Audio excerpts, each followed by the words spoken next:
to come to you on Glenmark because, that stock has been moving from strength to strength. And this morning, there's positive news flow there. They've managed to raise $150 million via that preferential allotment to Temasek. Is it still worth buying at this point? We are extremely positive on Glenmark Pharmaceuticals. Even before the Temasek's allotment of 4% helping the company raise $50 million, our expectation is that between FY15 to FY18, the company should be able to generate free cash of around $450 million net of capex. Considering that the company has a total gross debt of $550 million and a net debt of around $450 million, plus some of the key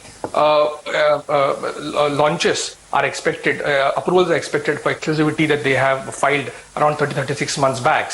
They have received 4 approvals in the current year already. We are expecting around 6 to 8 more approvals in the current year. And similarly, the trend should continue in FY17 with 8 to 10 approvals.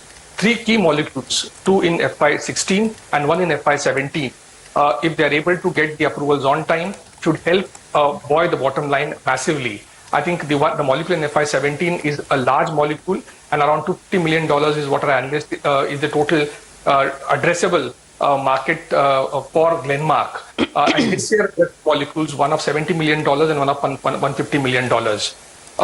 We are expecting a total revenue growth of around 26% in FY16, followed by 38% in FY17, and a very strong bottom line growth of 67% current year, followed by around 89% in next financial year.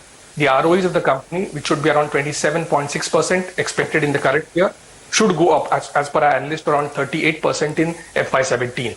So I think this is one stock which we believe investors should look at from medium-term perspective, and our current target price is around 1,186 rupees in over a 1 year period. Okay, that's another 30% from the tall gains it's already notched up. That's a cast iron case you're making for Glenmark, Ajay. Thank you very much for joining us with that bunch of micro stock calls as well as your overall strategy. Thanks a lot for joining us this morning.